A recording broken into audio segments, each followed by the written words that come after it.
如果你的预算不高，但是想要搞套 K 歌家庭影院的话，这套宾利法的杜比环绕 K 歌家庭影院啊，就是很好的选择。那通过我真正的体验来看啊，它的音频效果还是相当不错的。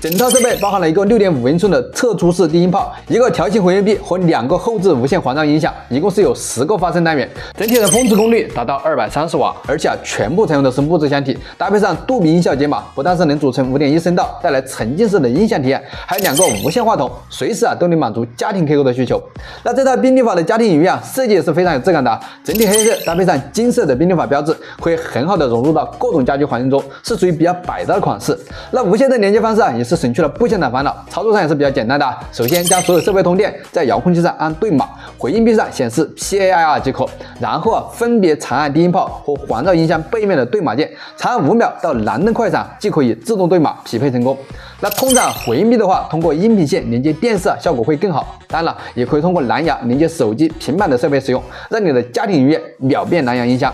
那此外还支持光纤、USB 音频接口和 HDMI 接口的输入，连接方式还是非常丰富的。对于有构建家庭音乐的需求来说，这套宾利法的杜比环绕 K 歌家庭音乐还是非常有性价比的。整体的音频效果不错，无线的连接方式啊也省去了部线的烦恼。最重要的是啊，1499的价格也不算高。那兄弟们看完感觉如何呢？